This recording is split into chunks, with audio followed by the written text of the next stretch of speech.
It's a gentle reminder about today's session plan. The presentations will be followed by Q&A session.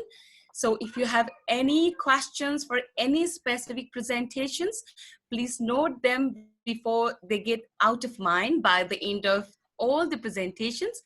Then you can either use our Zoom chat room to put forward your questions or you can directly ask to anyone you want. So with bit of this information, I'm glad to let you know that Regional Coordinator of AP Region, Rupa, is with us in this webinar. Having said so, now I would like to hand over the floor to Jo Kitchener, the Region Manager, Girl Guides Australia, for her presentation. Jo, the floor is now yours. Thank you. I will share my screen.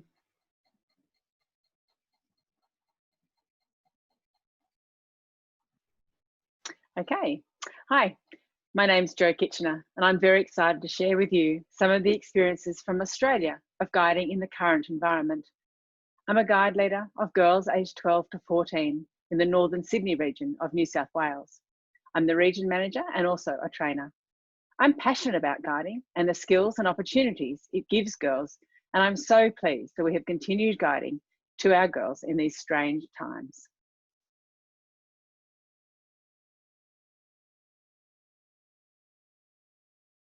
In Australia, the guide leaders have made a quick transition to guides at home, connecting with the girls virtually. In early March, we were just getting excited about the year ahead, as school had been back a month, the bushfires were out, and plans were being made for camps and other activities for the year. By the end of March, all guide halls were closed and meetings had moved online. We had about a week's notice, which enabled many units to make plans with the girls and discuss what technology was available to them and what platforms they were familiar with. My guides were keen to meet online and planned the first few weeks, taking charge of organising the meetings. Connecting virtually is not the same for all units. It depends on the age of the girls, the availability of leaders, the interest of the parents, and the girls themselves. Some units launched straight into meeting online each week, as they had been doing in their guide hall. Most reduced their time to around an hour, but some units continued with longer meetings. We learnt pretty quickly that just like guide meetings in the hall, we needed a variety of activities, including ones to get them up off their chairs. In other units, generally the younger ones, the leaders quickly put together a program or modified the one they already had for the term and gathered the resources they needed for each girl, packaged them and delivered them to their homes. They then communicated with the girls via the parents' email about what to do each week with the resources. The girls and parents were encouraged to photograph what they had done and share it with the rest of the unit in a private social media group set up for the unit.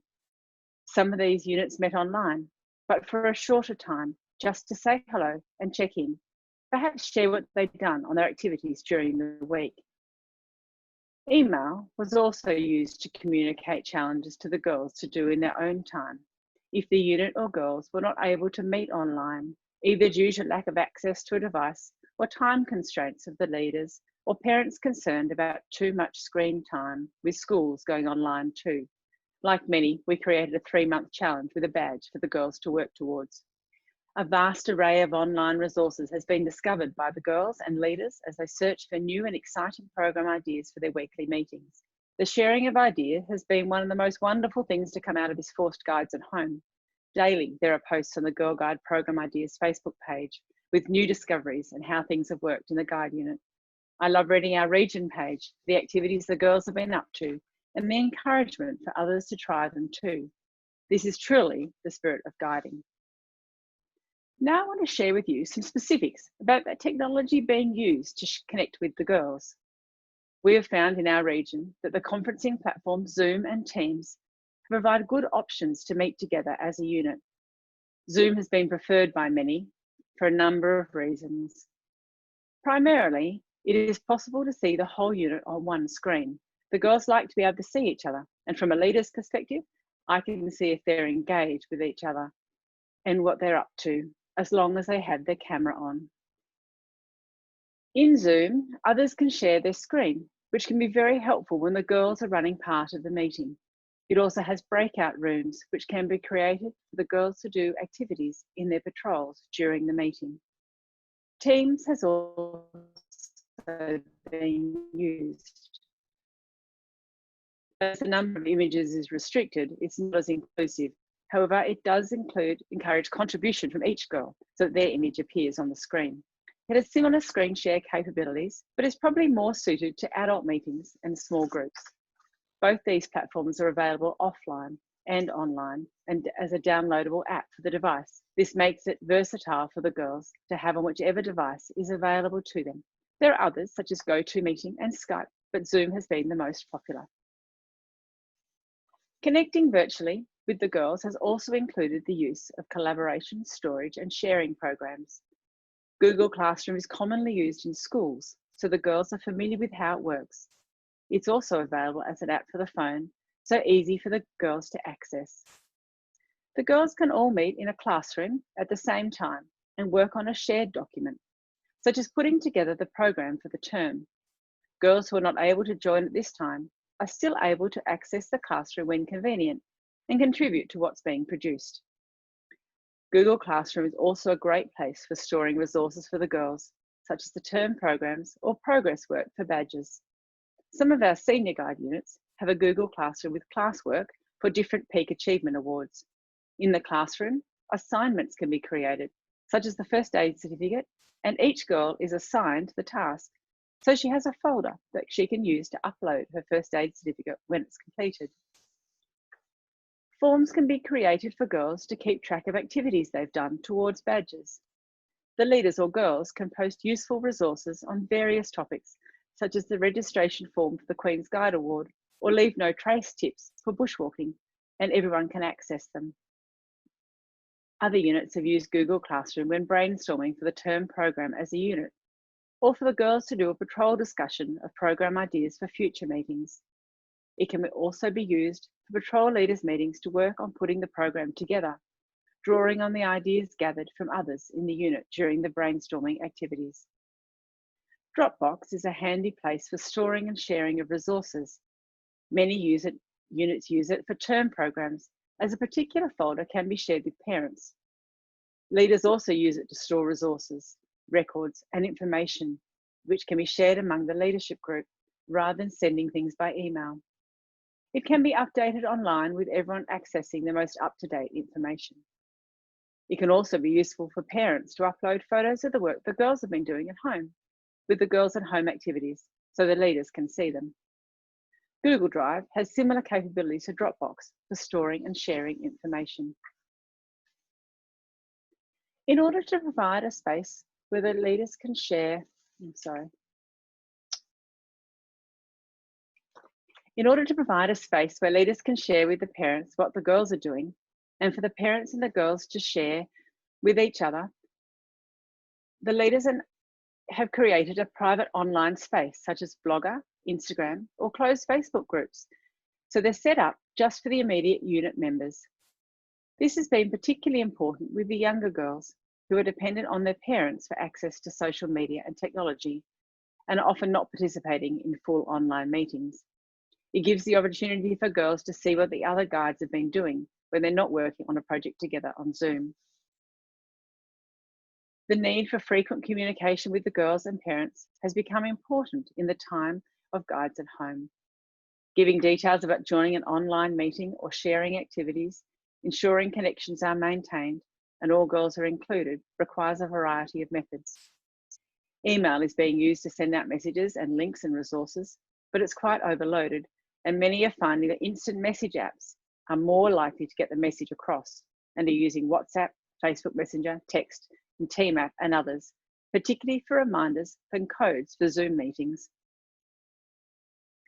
Now let me give you some examples of how we're using technology as a resource to connect virtually.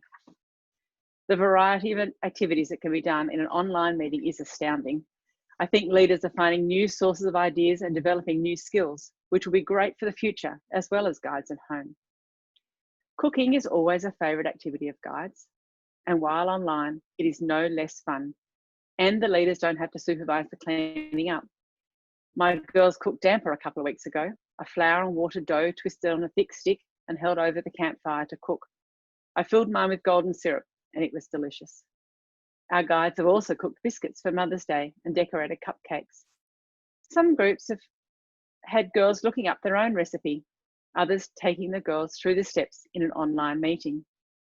Others cooked cupcakes with their mums. The advantage of online cooking is that the girls are not just sitting in front of the computer.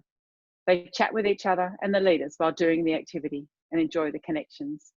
They are learning by doing and working at their own pace. I think they will come out of this time with new skills. Online camping has also been popular. Quite a number of units held camps online to link with Anzac Day, which is commemorated in Australia and New Zealand on April 25.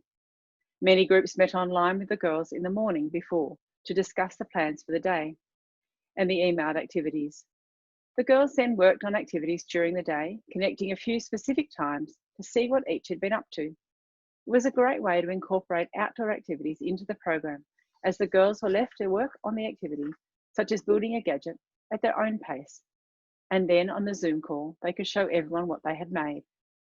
One senior guard unit had a campfire and a promise ceremony in the evening. A junior guard unit cooked s'mores over candles inside. The campers then slept in a tent or indoor construction, waking at 6 a.m. for the dawn service. Many other online camps have been held since, and as it gives the opportunity for longer and outdoor activities over the course of a day. I think the parents have enjoyed being involved with a guide camp as well. The availability of Zoom technology and now the experience with it means that the girls can still participate to some extent in outdoor activities with their guiding friends, connecting with each other and the leaders via Zoom every few hours. Guest speakers have also featured in a number of online meetings held in our region, and I'm sure across the country. A senior guide unit had an art class run by a professional artist who now runs online courses and taught the girls how to draw anime. A local university astronomy group visited a guide Zoom meeting and showed them the current night sky with software and photos of planets and the moon, and answered lots of questions from the girls. Even though they're online, girls can still be active. A few groups had Pilates sessions run by professionals who've moved online for the time being. Some have used apps for fitness sessions while in Zoom meetings. It is great that the girls are still keen to be active, even in their own homes. The connection to their guiding friends is a good encouragement. One girl, for a service challenge, organised a speaker from CareFlight, their helicopter rescue charity, to join the unit Zoom meeting, and they held a fundraising cuppa to support the charity. The girls were able to learn more about CareFlight's aeromedical services throughout Australia and the vital role it plays in emergency response and transport. These speakers and many others have been sourced by looking online or from ideas shared by others who've done the activity. Being online has some advantages for accessing new and interesting people. The variety of online resources has led to amazing diversity in the programs our leaders are running. It is pleasing to see that they have continued to incorporate the guiding fundamentals in their programs. Many of the girls are familiar with the app Kahoot, which has quick quizzes that are ready-made or you can make your own. These provide a great way for the girls to get involved in an online meeting by putting one together and sharing it. It's a bit of fun and teaches them leadership skills. The other week, my girls had a scavenger hunt. They created clues to objects that everyone needed to find using codes. There are websites that help the girls meet. There are websites that can help the girls code the messages. They prepared the codes before the meeting and took turn to share theirs for the rest of the unit to decode. Pinterest has also been possible for craft ideas, which are great for all ages, to either complete on their own or in a Zoom meeting, giving them something to do rather than just looking at the screen. Many fantastic ideas are shared to the Girl Guide program ideas page, so leaders can easily access new activities and discuss how they might work. Guides Victoria have produced a video program each week covering various guiding activities and skills that the girls can do at home. The activities are led by girls in their homes and available to anyone to view. Videos on various topics have been used for units to teach new skills or brush up on old ones. One lady used YouTube video on bed rolls to teach the girls how to make them. They then had competition to see who could be the fastest, the neatest, the smallest, etc. during a Zoom meeting, similar to what they would have been doing in the hall, but in their own homes. Demonstrations and instructions for activities from origami to bushwalking preparation have been searched for and new skills learnt. This online learning gives girls the opportunity to learn at their own pace, as they can go back to the video after the meeting and master the skill if they wish. Connections with guides in different units has been possible with online meetings. In the past, distance limited the ability to connect and share, but not anymore. I know of a girl in a remote area who has connected with a larger city unit to work on her Queen's Guide Award. Western Australian Girl Guides have been running online meetings that anyone in the state can join. Guides New South Wales ran a couple of online meetings in the school holidays for anyone in the state to be part of. One senior guide group invited other seniors from around our region to join their online meeting and hear about the adventures of a couple of young women who just completed through hikes.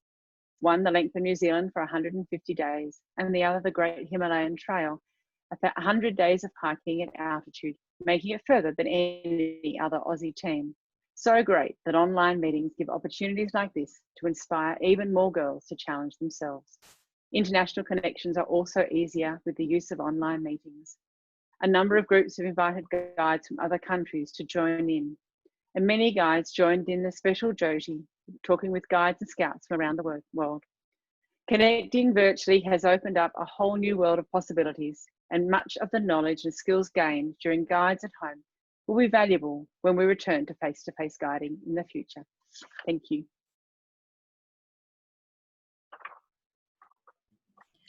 Thank you so much, Jo, for this wonderful presentation. When everyone is struggling to deliver the guiding program online virtually, your presentation is indeed a wonderful guide and a wonderful resource for everyone, I guess. Thank you. Thank you so much once again.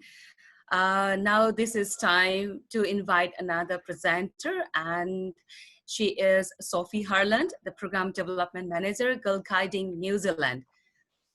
Sophie, now it's your time. Thank you so much. I will just share my screen with you.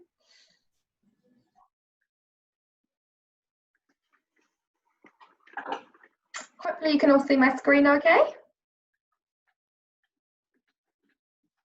No. Sorry, can everyone see my screen? No. No? Okay. No. 1 second. No.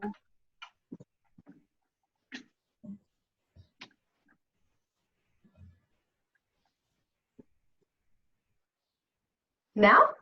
Yes. Yes. Awesome. Okay, hello from New Zealand. I hope you're all safe and well and doing okay in what has been some incredibly strange times. As you will have just heard, I'm Sophie Harland, the Development Manager at Girl Guiding New Zealand, and I have a really exciting job of leading a program development team. There are many strands to this, but for today I will be sharing the journey we've gone on to launch our digitally delivered newest program stream, which is Explore.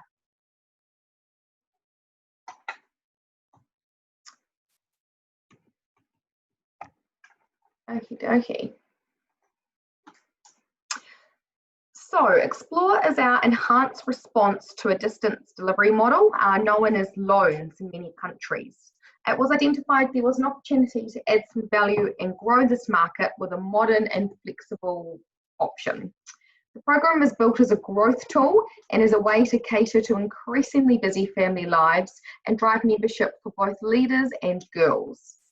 So the initiative was scoped in 2018 with some investigative work done and carried out, and then myself and a development team of 3 others was formed in 2019 to bring the project to fruition. So when we started the build, an out-of-the-box learning management system was selected. On paper, this had all of the functionality that we required.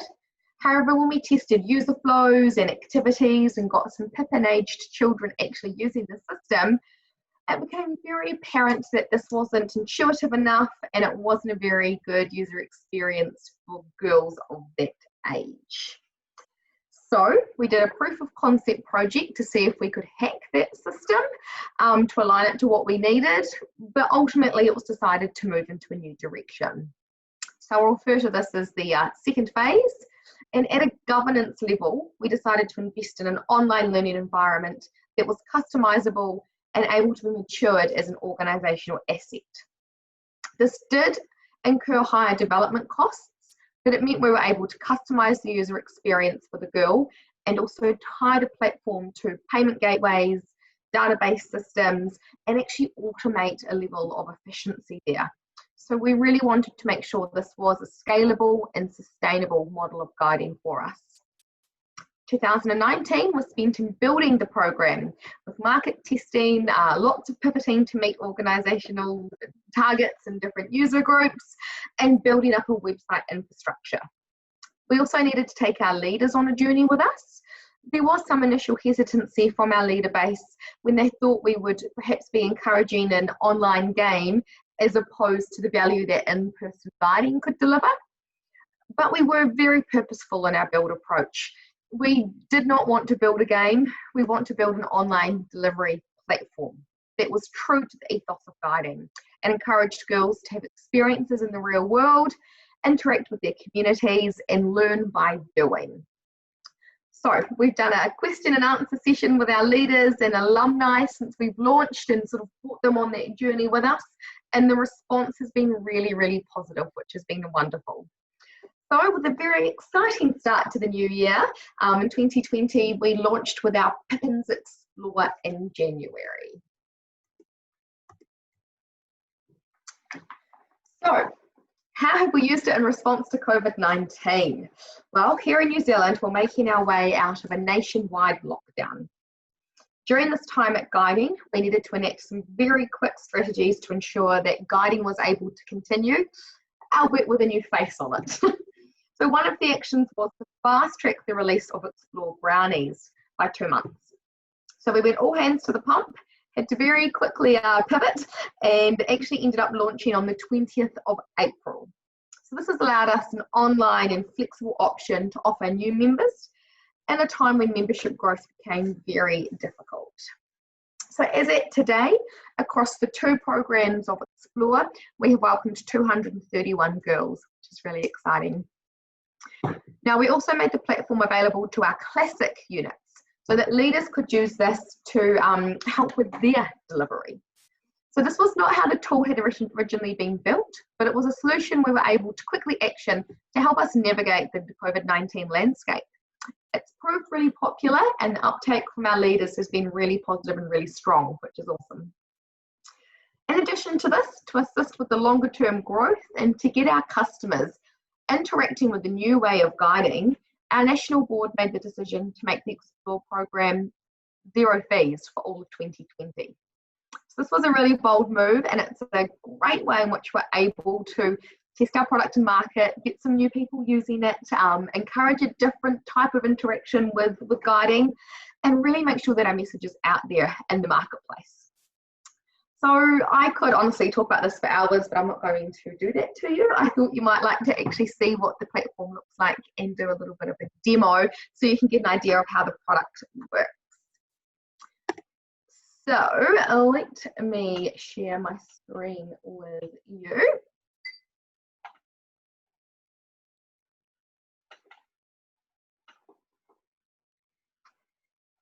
All right, I'll move this here. Hopefully you can all see the registration page. Awesome, lovely. So this isn't the exciting page, but this is where some of the whiz-bang automation happens. So this registration page is the portal to the program. Essentially, you fill out the details as would be expected. We have got here, have you been a previous member before? So anyone that has been a previous member selects yes, and then is automatically put into one part of our data management system. Anyone who selects no is put into another. So it's all automated, so our recruitment staff don't need to be onboarding the girls. Instead, they're able to be placed in units automatically based on their geographical location. So it's a really slick way of getting into the system. So they fill out the details, which is great. They don't need to know any of the behind the scenes things. They hit enter and then they're able to register into the program. Log in, I will show you our Brownies program. On the home screen here, if this was my first time logging in, I would be presented with an orientation video so that girls know how to use the platform and what to expect. Because I've logged in several times before, instead I'm presented with a home screen which shows me which activities I've started but may not have yet finished, so that the girls know they should be, working towards badge completion. It's not a matter of just opening some activities and then leaving them. They want them to be having these experiences. And then if you scroll down a little bit further, you can see what some of the other girls have been up to. If we click into the activities page here, it will show you any of the activities that are open to me, which is great. The ones that have got this banner here saying new are activities that I've never looked at before, so the girl always knows what some new activities might be. The way the program's been developed is that every 90 days, she's given more activities and more badges to work towards. Ones here without anything showing activities that I haven't finished yet but I have looked at, and ones here with the arrow show activities that I have finished. The girl is welcome to do those activities again if she wishes, but they're not going to count for badge completion time and time again. The same way that a traditional guiding unit works, there might be some really popular activities that girls love to revisit. It's awesome, but we do want them to be trying new things as well. So we've made it really intuitive for our young users. And then we've also got some filters up here, which are as much for the girl as they are the parent. So you can filter via more or less than 30 minutes, if you want to be inside or outside, and whether you need parental help or no. And then from here, obviously you are presented with the activities that meet that criteria. If you click into an activity, it will tell you a little bit about what's involved in that activity, and if there's any resources that you need to be able to complete this activity. So from here, you're able to click on the activity and then it will run you through and show you exactly what we need to do. I have pre-prepared one of those, so let me just jump screens and have that playing for you. One moment. Pippins are a part of a big guiding family. We have lots of older sisters, brownies, guides, rangers, and leaders. We get to meet up with our older sisters at events like Big Sister, Little Sister.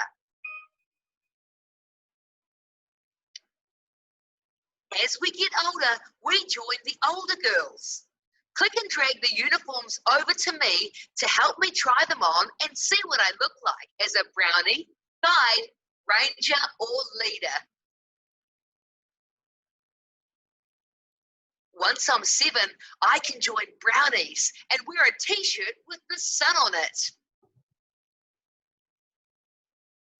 Once I'm 9, I can join guides. Once I'm 12 and a half, I can join rangers. Once I'm 17, I can be a leader.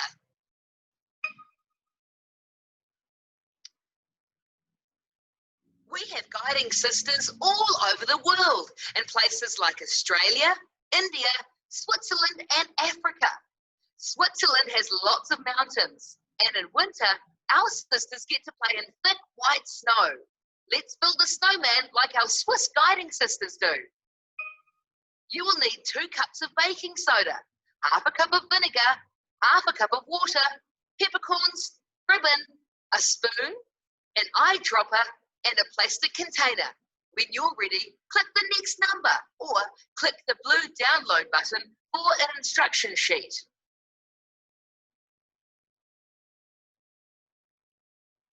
You will need 2 cups of baking. Put 2 cups of baking soda in the plastic kit. Slowly add half a cup of water.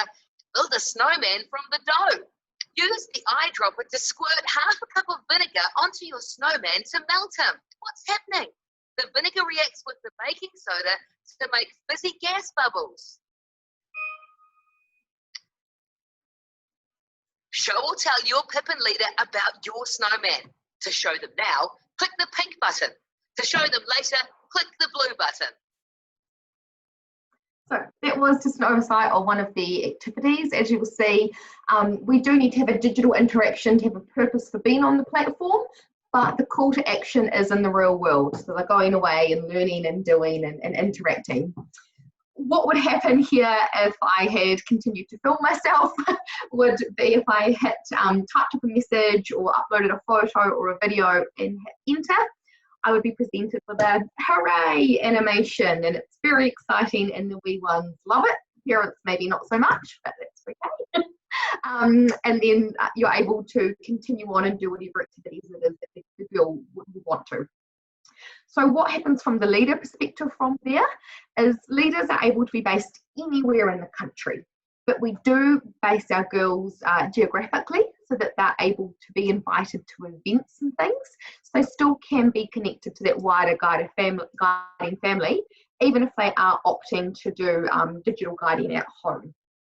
They've still got that option for that wider connection. The leader will get an email notifying them that their Pippin has just finished an activity, and they will see what the response is.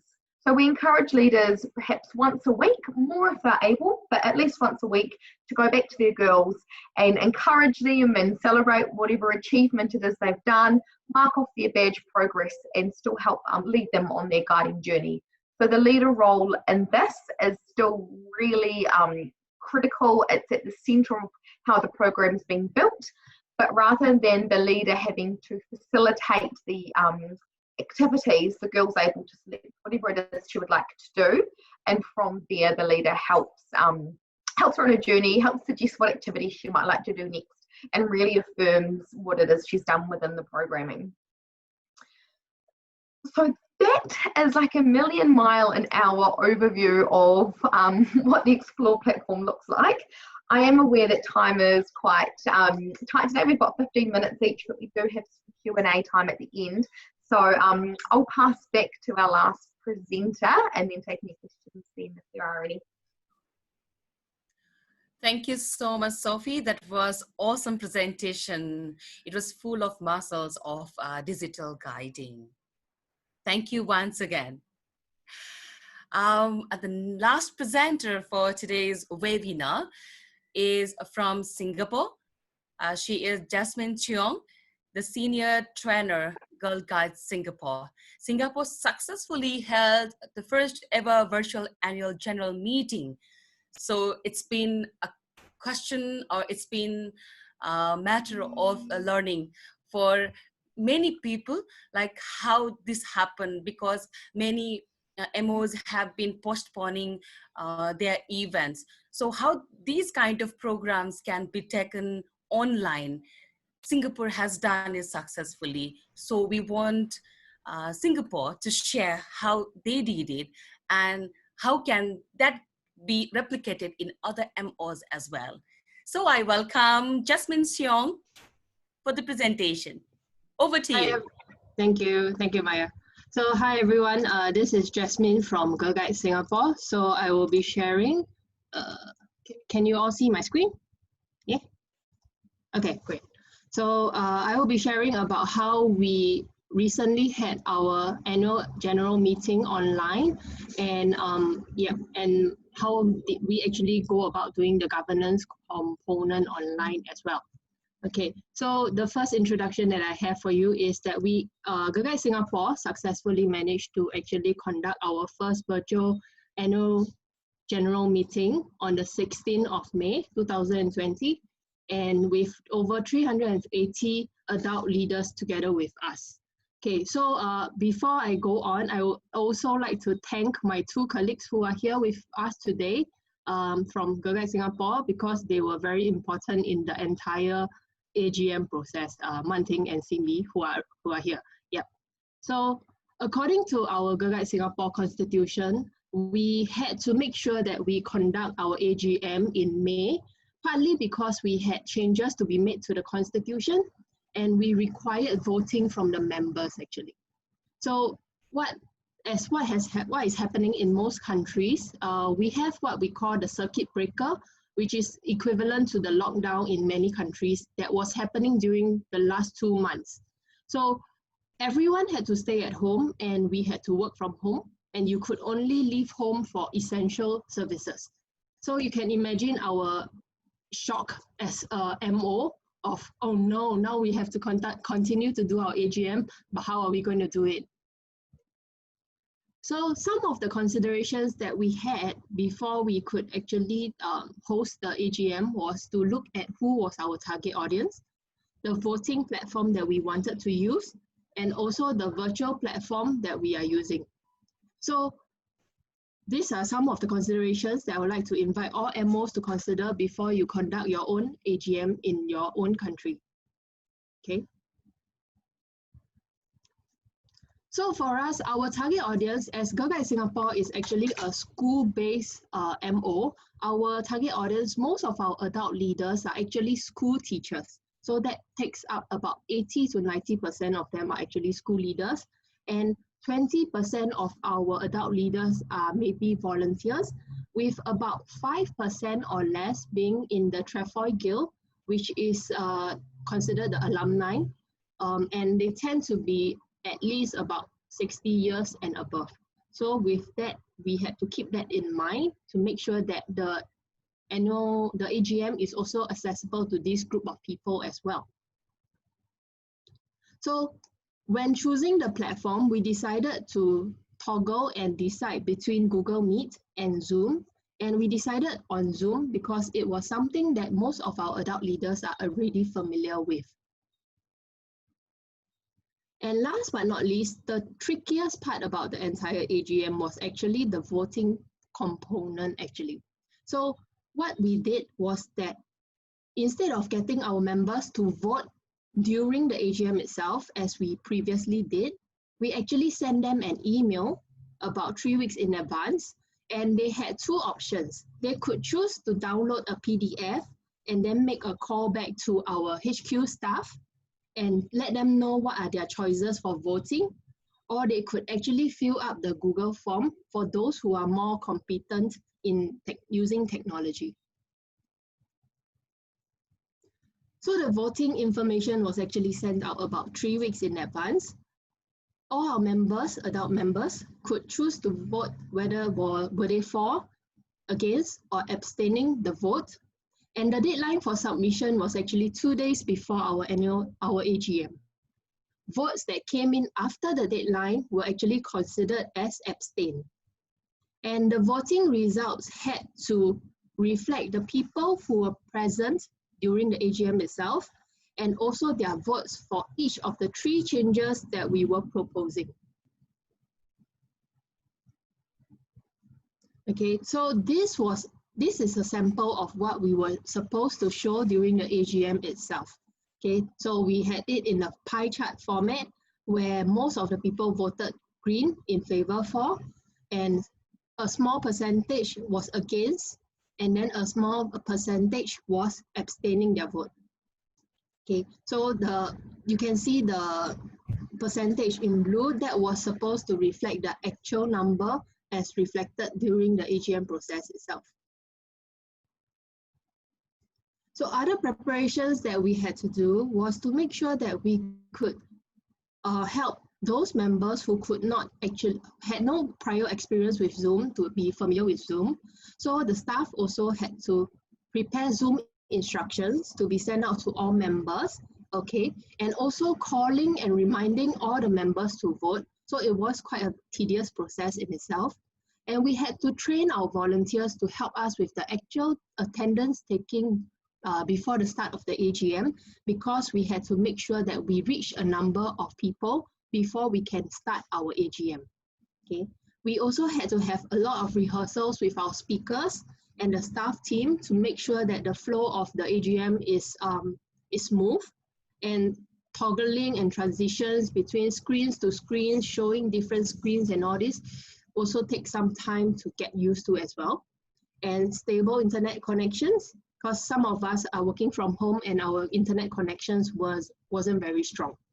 Okay, and also we had to come up with a procedure for asking questions and moderating all these questions as well.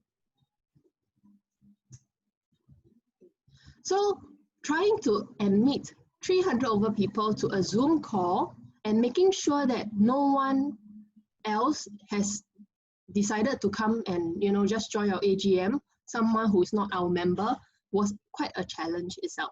We actually had to stagger the timing. So our AGM actually started at 9 a.m. So what we did was we split our adult leaders into what we call divisions, which in Singapore is based by North, South, East, and West. So according to these divisions, they were all given a time slot in which they should enter the Zoom call. Okay. Once they enter the Zoom call, they will all be in the waiting list, and they are required to put their names in a very specific manner. For example, that's GGS, Jasmine.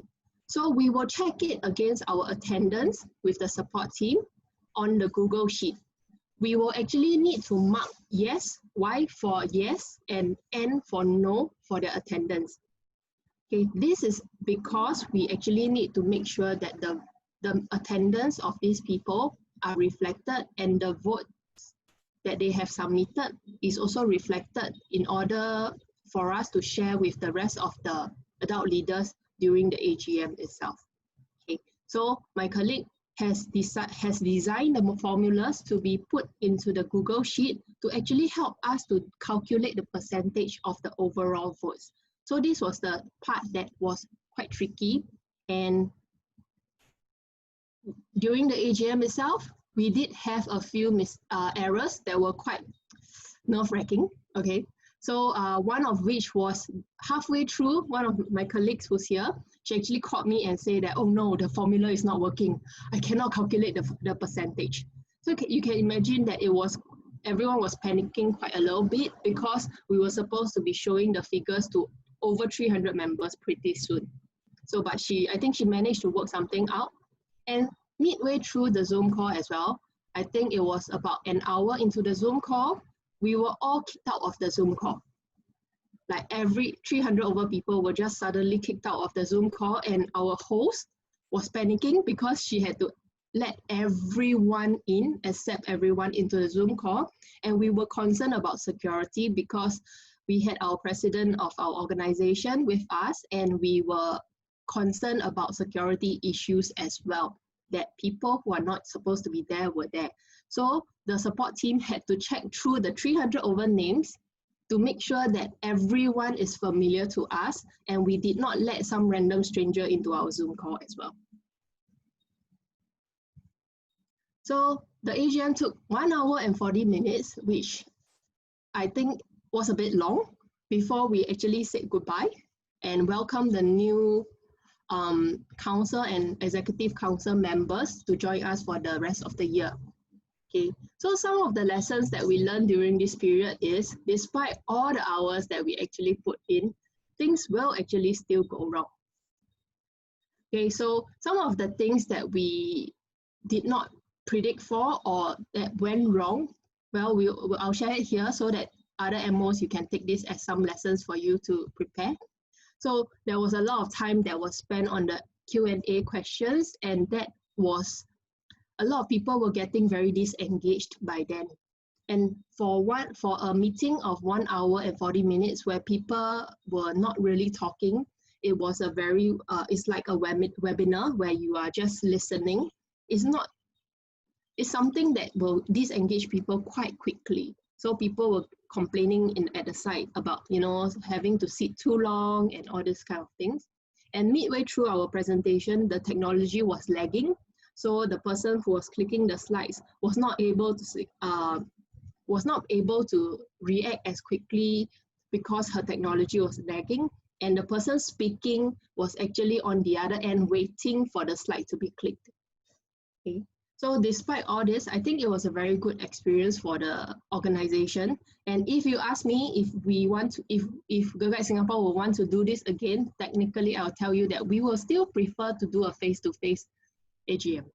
Okay, so whatever goes wrong, all we need to remember is that we managed to keep calm and to continue to keep on guiding. Yeah. Thank you very much. Thank you, Jasmine. You are awesome during the presentation. You were trying to guide every one of us in the webinar. from the very beginning of your AGM till the end of it, and also letting us know every ups and downs in between. Thank you once again for this wonderful presentation. Thank you all the presenters. So we are done with all three presentations from three different MOs. Now it's time for the Q&A session. If you have any questions for any presenters, please make yourself comfortable to put forward.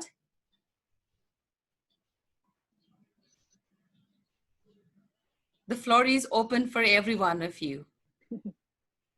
And before I get any question from any participant of the webinar, I would like to inform you about the presence of other two committee members, Prarthana and Chem, today with us in the webinar.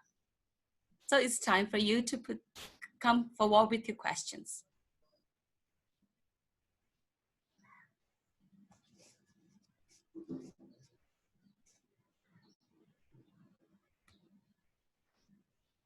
I'm Wendy from Australia, and thank you everybody. That's been fantastic. It's been really interesting to hear from the three presenters. A very quick question for Sophie, because I'm very interested to know a little bit more about, or a lot more about the platforms, but I was wondering if New Zealand's going to progress through your different age groups or what have you as time goes on? Yes, absolutely. So we spent all of the last year building pippins and what we thought was going to be the product in its entirety. And then we went live, and the consumption rate of the activities was higher than we expected, and we believe that's because of the COVID situation. People were at home, they were wanting to get into the platform, so that's fine. We've got a little bit a few more activities we need to build for the Pippins platform, because what we did in response to that was put more activities in each one of our drops. So that's a little bit of work we're doing at the moment. With the Brownies model, we are building to release. So we're building that at the moment. As you know, we launched in April, and then we're currently building the next drop, and we'll just continue in that model. We're going to look at guides and ranges from next year onwards. But certainly the idea is to have all four of the section levels with the program. Yeah. Technology. Hi, my name is Joey from the Hong Kong Girl Guide Association, and I also have a question for Sophie, because the platform that you created is very interactive and very interesting, and we would like to explore more on how you create the platform for the members, and also is it more, because there is so many content inside, there are many activities inside. We would like to see if all the activities are prepared by the volunteer, or there is staff to help as well. So can you share more about it, so that how you can manage to create something interesting like this? Yeah, absolutely. So I'll start with the how did we create the platform. So we did a lot of research. As I said, we started with sort of an out of the box solution, which would be great if you or I were trying to learn content. But for 5-year-olds, they were bored. It was really static. They wanted something way more exciting and with beautiful pictures. So we did a lot of research and testing with Pippin-aged girls. To be perfectly honest, they're the people who are going to be using it. So we did some testing with them, with some older groups. We got Pippin units to come into the head office and have a play with the platform and tell us what worked and what didn't. And then we engaged a consultancy firm. We mapped out what we wanted the product to look like, and together we designed the product as how it now looks. So lots of research and development went into that, but it was really needed. I think when you're designing a piece of technology that's not a game but for a young user, you do really need to make sure you're doing a lot of that product testing. In regards to how the activities are built, we have taken our guiding program, which is built by the volunteers, and we have re-imaged it for digital guiding. So it's not just a matter of taking one activity and then putting it online. We needed to evaluate all of the different activities, make sure that they were okay to be done from home, to make sure that a girl of that ability level would still be able to do that at home without a leader. Although it's fair to say that parental guidance should certainly be needed for girls of that age, we still wanted to make sure they were able to have a real sense of accomplishment themselves. So we took the program that's being developed and we tweaked it, we worked with the program team, we made sure we were still on the right path, we shared what we were building with the volunteer space to show them the direction in which we were going, but that is driven from my staff team. So on my staff, I've got a program coordinator who's in charge of the real world activities. I've got a digital coordinator who does all of the digital files. And then I've got a resource coordinator who takes the photos and does the beautiful illustrations. So between the three of them, they work in a pretty tight cycle to create the activity files that you've seen. Hopefully that answers the question. Thank you so much, Sophie. And please, we still can see some people are muted. So please unmute yourself and ask questions. The unmute button is just at the bottom left corner of your screen. And if you are comfortable to ask directly, then you are most welcome. If you are not, then you can just drop the question in our chat box too. And here is a question in our chat box for Sophie herself. It is about, what is the budget involved to enable such a wonderful platform? Wow, sky's the limit in terms of how much you could spend on the platform for sure.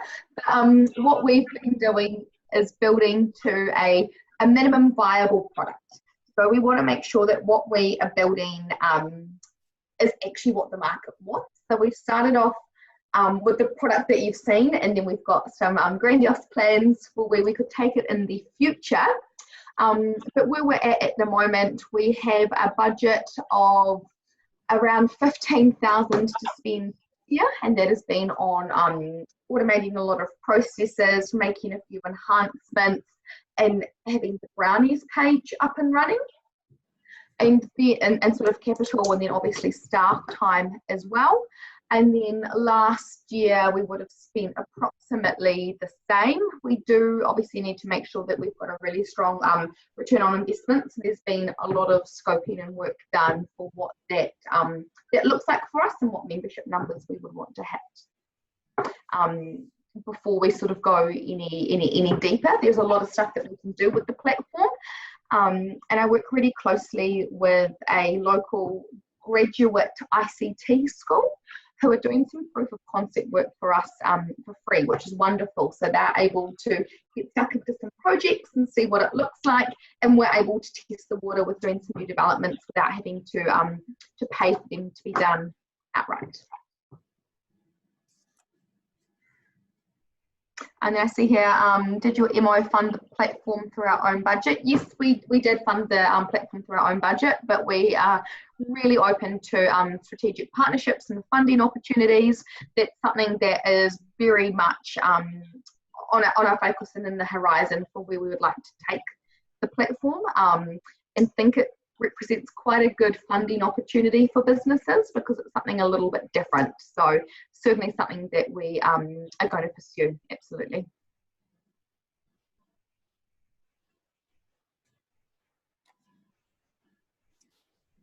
There is a question. Yeah, some other questions are there for, I think this question is for Singapore. Jasmine? Hi, okay, so I read the question and it says that how many did we have in our planning team to carry out the virtual AGM? So you can see my two colleagues laughing in the background over there. So basically, we have a team of about 13 people in the entire staff team. Everyone was involved in some of the process, but I would say that the main majority of the AGM was planned by maybe about 5 people, and but we do have our 2 trainers who are actually here in the training right now that focus on the registration and the attendance and the voting and even the formula writing, which took a lot of time. And even though our AGM has passed for 2 weeks, we are still actually sorting out the things that are the votings and the attendance and all this right now. So yeah, hope that answered your question. Hi, this is Sharon Youngs. I see. Thank you so much, Jasmine. Thank you. Welcome.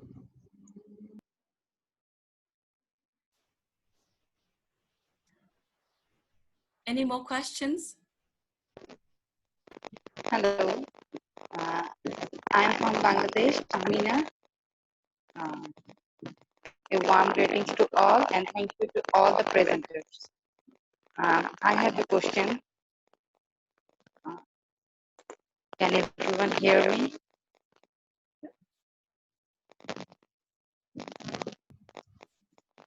Yes, we can hear you. We can hear you. Oh, thank you, thank you.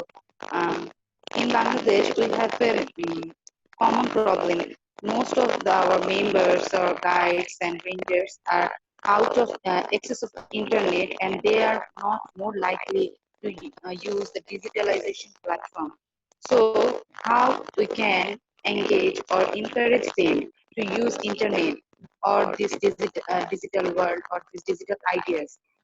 Can anyone just, it's a common question to everyone, can anyone just share your experience to more ideas to encourage people to more digital platform, to engage in more digital platform? Thank you.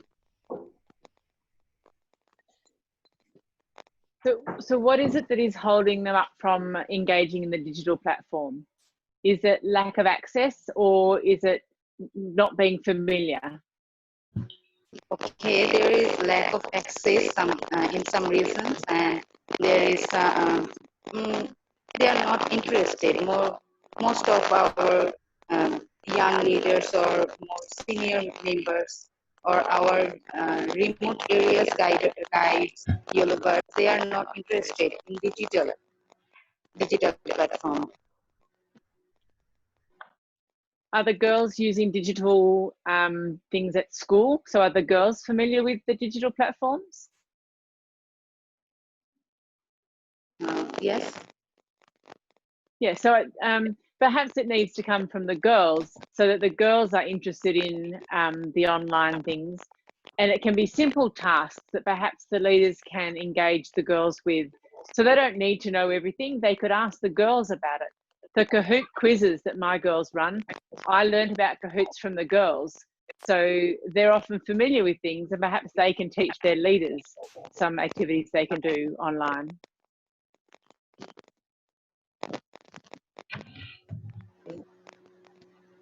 Does that help? Okay, thank you.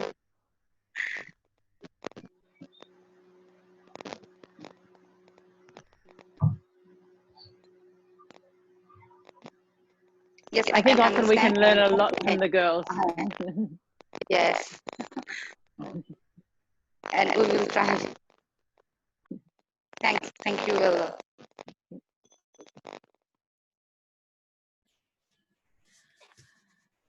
Jay from Taiwan has a question in the Zoom group chat for New Zealand.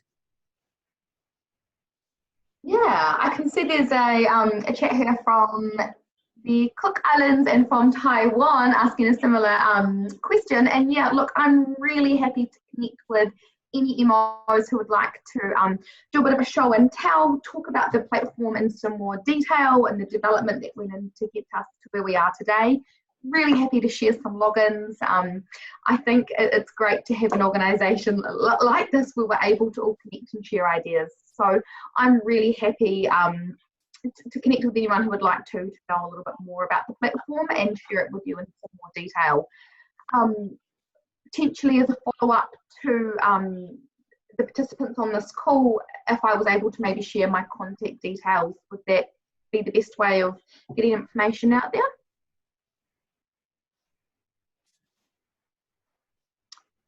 I can do that through yourself, Maya. Okay.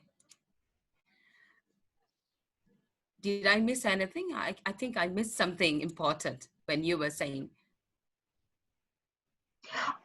Just that I'm happy to connect with the other MOs. I'll make my details available through yourself.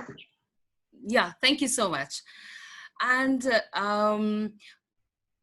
I come back to Tamina. She was talking about the girls who do not have internet access in the remote areas. So Asia Pacific region is actually exploring the resources to reach out to the girls who are not using internet or who do not have access to internet. So we are working on it. So once we come up with the concrete resources, we will come back to you. And thank you for the question. Thank you. And we are actually searching for this type of schemes. Thank you. Thank you so much.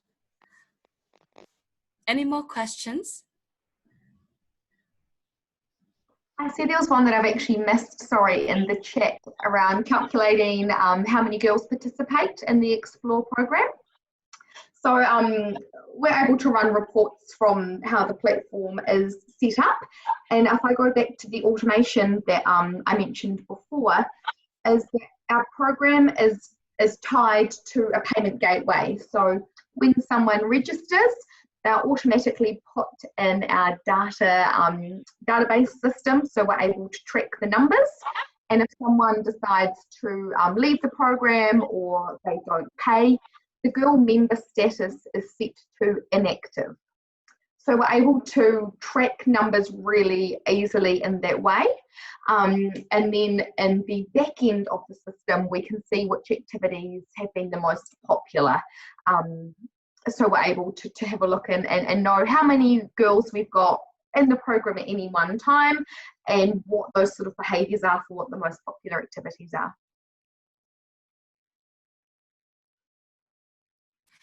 Thank you so much, Sophie. And thank you everyone for the questions. If you have more questions, please, you are free to make questions to any of the presenters. So thank you once again for such a wonderful participation in Q&A session. And based on the request by many Asia Pacific member organizations in COVID-19 survey for a space where MOs can connect and share best practices, particularly in response to the pandemic, Asia Pacific Regional Committee is creating a MO sharing space. This will be a closed Facebook group for a small number of key board members, lead volunteers, or staff from the member organization to connect and share with other Asia Pacific member organizations at a strategic level. So whatever we are sharing today can be shared on this Facebook platform as well. And we will provide details about how to access, and members will need to be approved. So we hope every one of you understand that it is not for all MO members, but those who are working on a national level to support the organization. And we will share more about this in an email following this webinar. However, we hope that we can grow it as a space where we can build connections, share best practices, and MOs can support and learn from each other. So learning is everywhere, anytime, under any condition, any circumstances. Thank you so much, everyone. We are already 5 minutes, more than 5 minutes ahead of the scheduled time. Are we ready to wrap up? A big thank you to all for your great participation in the second webinar. We look forward to get your support in upcoming events as well. And also we seek your feedback for sure, because they will play a crucial role in helping the region to improve on its future initiatives. So please stay safe, stay connected. Bye-bye. Thank you. Bye-bye. Bye bye. Thank Hey, you. thank you.